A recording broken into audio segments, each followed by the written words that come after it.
भगवते वासुदेवाय। 12वें अध्याय में ध्रुव जी को कुबेर का वरदान और विष्णु लोक की प्राप्ति। श्री मैत्रेय जी कहते हैं कि विदुर जी, ध्रुव का क्रोध शांत हो गया है और वे यक्षों के वध से निवृत्त हो गए हैं। यह जानकर भगवान कुबेर वहां आए। उस समय यक्ष, चारण और किन्नर लोग उनकी स्तुति कर रहे थे। उन्हें देखते ही ध्रुव जी हाथ जोड़कर खड़े हो गए। तब कुबेर ने कहा, श्री कुबेर जी बोले कि सुहृदय क्षत्रिय कुमार, तुमने अपने दादा के उपदेश से ऐसा दुस्त्यज बैर त्याग दिया, इससे मैं तुम पर बहुत प्रसन्न हूं। वास्तव में न तुमने यक्षों को मारा है और न यक्षों ने तुम्हारे भाई को। समस्त जीवों की उत्पत्ति और विनाश का कारण तो एकमात्र काल ही है। यह मैं, तू आदि मिथ्या बुद्धि तो जीव को अज्ञानवश स्वप्न के समान शरीर आदि को ही आत्मा मानने से उत्पन्न होती है। इसी से मनुष्य को बंधन एवं दुखादि विपरीत अवस्थाओं की प्राप्ति होती है। ध्रुव, अब तुम जाओ, भगवान तुम्हारा मंगल करे। तुम संसार पास से मुक्त होने के लिए सब जीवों में समदृष्टि रखकर सर्वभूतात्मा भगवान श्री हरि का भजन करो। वे संसार पास का छेदने वाले हैं तथा संसार की उत्पत्ति आदि के लिए अपनी त्रिगुणात्मिका माया शक्ति से युक्त होकर भी वास्तव में उससे रहित हैं। उनके चरण कमल ही सबके लिए भजन करने योग्य हैं। प्रियवर, हमने सुना है कि तुम सर्वदा भगवान कमलनाथ के चरण कमलों के समीप रहने वाले हो, इसलिए तुम अवश्य ही वर पाने योग्य हो। ध्रुव, तुम्हें जिस वर की इच्छा हो मुझसे निसंकोच एवं निसंक होकर मांग लो।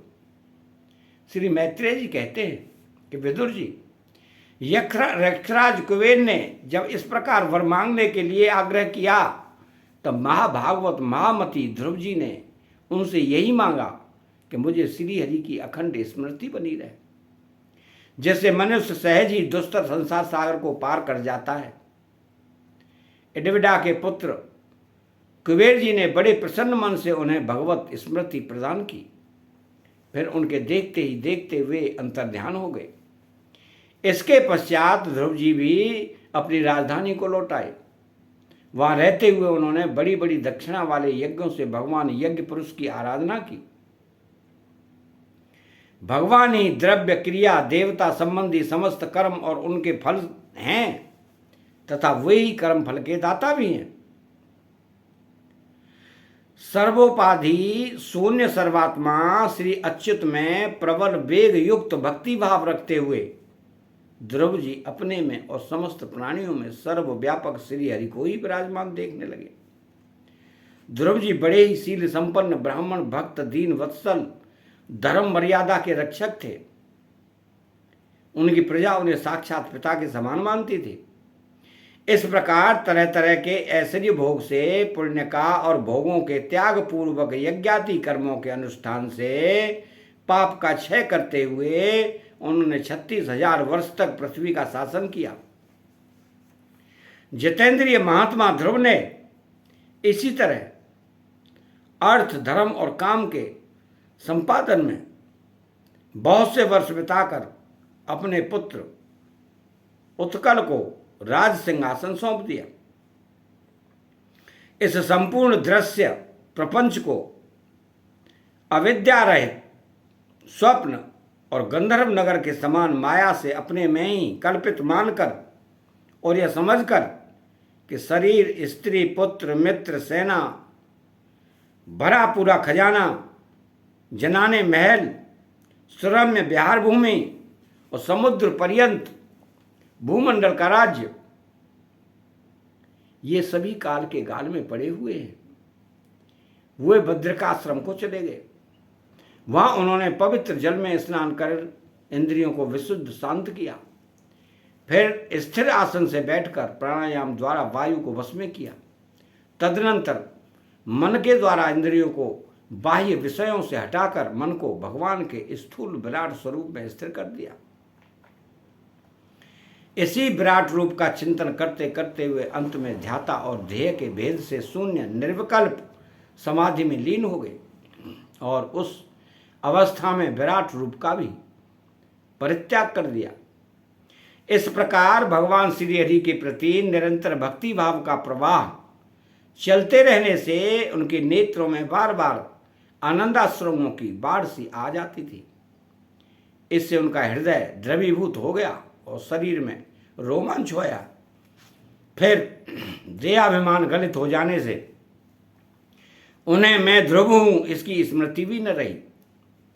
इसी समय ध्रुव जी ने आकाश से एक बड़ा ही सुंदर विमान उतरते देखा। वह अपने प्रकाश से दसों दिशाओं को आलोकित कर रहा था, मानो पूर्णिमा का चंद्र ही उदय हुआ हो। उसमें दो श्रेष्ठ पार्षद गदाओं का सहारा लिए खड़े थे। उनके 4 भुजाएं थी, सुंदर श्याम शरीर था, किशोर अवस्था थी और अरुण कमल के समान नेत्र थे। वे सुंदर वस्त्र, किरीट, हार, भुजबंद और अति मनोहर कुंडल धारण किए हुए थे। उन्हें पुण्यलोक श्री हरि के सेवक जान ध्रुव जी हड़बड़ाहट में पूजा आदि का क्रम भूलकर सहसा खड़े हो गए और वे भगवान के पार्षदों में प्रधान हैं ऐसा समझकर उन्होंने श्री मधुसूदन के नामों का कीर्तन करते हुए उन्हें हाथ जोड़कर प्रणाम किया। श्री ध्रुव जी का मन भगवान के चरण कमलों में तल्लीन हो गया और वे हाथ जोड़कर बड़ी नम्रता से सिर नीचा किए खड़े रह गए। तब श्री हरि के प्रिय पार्षद सुनंद और नंद ने उनके पास जाकर मुस्कुराते हुए कहा। सुनंद और नंद कहते हैं कि राजन, आपका कल्याण हो। आप सावधान होकर हमारी बात सुनिए। आपने 5 वर्ष की अवस्था में ही तपस्या करके सर्वेश्वर भगवान को प्रसन्न कर लिया था। हम उन्हीं निखिल जगन नयनता सारंगपाणी भगवान विष्णु के सेवक हैं और आपको भगवान के धाम में ले जाने के लिए यहाँ आए हैं।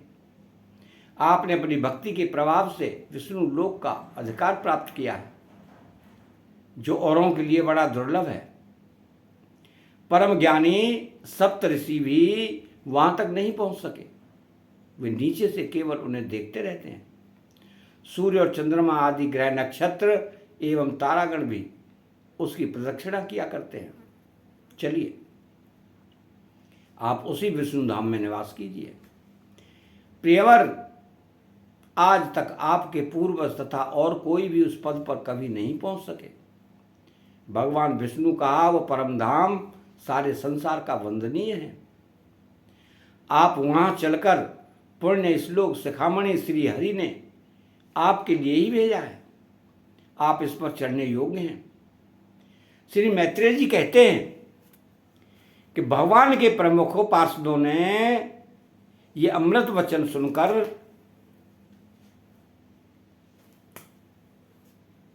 भागवत ध्रुव जी ने स्नान किया, फिर संध्या वंदनादि नित्य कर्म से निवृत्त हो मांगलिक अलंकार आदि धारण किए। वध्यकाश्रम में रहने वाले मुनियों को प्रणाम करके उनका आशीर्वाद लिया। इसके बाद उस श्रेष्ठ विमान की पूजा और प्रदक्षिणा की और पार्षदों को प्रणाम कर सुवर्ण के समान कांतिमान दिव्य रूप धारण कर उस पर चढ़ने को तैयार हुए। इतने में ही ध्रुव जी ने देखा कि काल मूर्तिमान होकर उनके सामने खड़ा है। तो वे मृत्यु के सिर पर पैर रखकर उस समय अद्भुत विमान पर चढ़ गए। उस समय आकाश में दुंदुभी, मृदंग और ढोल आदि बाजे बजने लगे। श्रेष्ठ गंधर्व गान करने लगे और फूलों की वर्षा होने लगी। विमान पर बैठकर ध्रुव जी ज्यों ही भगवान के धाम को जाने के लिए तैयार हुए, त्यों ही उन्हें अपनी माता सुनीति का स्मरण हो आया। वे सोचने लगे, क्या मैं बेचारी माता को छोड़कर अकेला ही दुर्लभ वैकुंठ धाम को जाऊंगा? नंद और सुनंद ने ध्रुव के हृदय की बात जानकर उन्हें दिखलाया कि देवी सुनीति आगे आगे दूसरे विमान पर जा रही हैं। उन्होंने क्रमशः सूर्य आदि सभी ग्रह देखे। मार्ग में जहां तहां विमानों पर बैठे हुए देवता उनकी प्रशंसा करते हुए फूलों की वर्षा करते जाते थे। उस दिव्य विमान पर बैठकर ध्रुव जी त्रिलोकी को पार कर सप्तऋषि मंडल से भी ऊपर भगवान विष्णु के नित्य धाम में पहुंचे। इस प्रकार उन्होंने अविचल गति प्राप्त की। यह दिव्य धाम अपने ही प्रकाश से प्रकाशित है। इसी के प्रकाश से तीनों लोक प्रकाशित हैं। इसमें जीवों पर निर्दयता करने वाले पुरुष नहीं जा सकते। यहाँ तो उन्हीं की पहुंच होती है जो दिन रात प्राणियों के कल्याण के लिए शुभ कर्म ही करते रहते हैं, जो शांत, समदर्शी, शुद्ध और सब प्राणियों को प्रसन्न कर रखने वाले हैं तथा भगवत भक्तों को ही अपनी एकमात्र सच्चा सुहृद मानते हैं। ऐसे लोग सुगमता से ही इस भगवत धाम को प्राप्त कर लेते हैं। इस प्रकार उत्तानपाद के पुत्र भगवत परायण श्री ध्रुव जी तीनों लोकों के ऊपर उसकी निर्मल चूड़ामणि के समान विराजमान हुए। कुरुनंदन, जिस प्रकार दाएं चलाने के समय खम्भे के चारों ओर बैल घूमते हैं, उसी प्रकार यह गंभीर वेगमाला ज्योति चक्र उस अविनाशी लोक के आश्रय की निरंतर घूमता रहता है। उसकी महिमा देखकर देवर्षि नारद ने प्रचेताओं की यज्ञशाला में बीड़ा बजाकर ये 3 श्लोक गाए थे। नारद जी ने कहा था कि इसमें संदेह नहीं कि पति परायणा सुनीति के पुत्र ध्रुव ने तपस्या द्वारा अद्भुत शक्ति संचित करके जो गति पाई है, उसे भागवत धर्मों की आलोचना करके वेदवादी मुनिगण भी नहीं पा सकते। फिर राजाओं की तो बात ही क्या है। अहो, वे 5 वर्ष की अवस्था में ही सौतेली माता के बागबाणों से मर्माहत होकर दुखी हृदय से वन में गए थे और मेरे उपदेश के अनुसार आचरण करके ही उन अजीय प्रभु को जीत लिया, जो केवल अपने भक्तों के गुणों से ही वश में होते हैं। ध्रुव जी ने तो 5-6 वर्ष की अवस्था में कुछ दिनों की तपस्या से ही भगवान को प्रसन्न करके उनका परम पद प्राप्त कर लिया, किंतु उनके अधिकृत किए हुए इस पद को भूमंडल में कोई दूसरा क्षत्रिय क्या वर्षों तक तपस्या करके भी पा सकता है। श्री मैत्रेय जी कहते हैं कि विदुर जी, तुमने मुझसे उदार कीर्ति ध्रुव के चरित्र के विषय में पूछा था, सो मैंने तुम्हें वो पूरा का पूरा सुना दिया। साधुजन इस चरित्र की बड़ी प्रशंसा करते हैं। यह धन, यश और आयु की वृद्धि करने वाला, परम पवित्र और अत्यंत मंगलमय है। इससे स्वर्ग और अविनाशी पद भी प्राप्त हो सकता है। यह देवत्व की प्राप्ति कराने वाला, बड़ा ही प्रशंसनीय और समस्त पापों का नाश करने वाला है। भगवत भक्त ध्रुव के इस पवित्र चरित्र को जो श्रद्धापूर्वक बार बार सुनते हैं, उन्हें भगवान की भक्ति प्राप्त होती है, जिससे उनके सभी दुखों का नाश हो जाता है। इसे श्रवण करने वाले को शीलादि गुणों की प्राप्ति होती है। तो जो महत्व चाहते हैं उन्हें महत्व की प्राप्ति कराने वाला स्थान मिलता है। जो तेज चाहते हैं उन्हें तेज प्राप्त होता है और मनुष्यों का मान बढ़ता है। पवित्र कीर्ति ध्रुव जी के इस महान चरित्र का प्रातः और सायंकाल ब्राह्मणादि द्विजातियों के समाज में एकाग्र चित्त से कीर्तन करना चाहिए।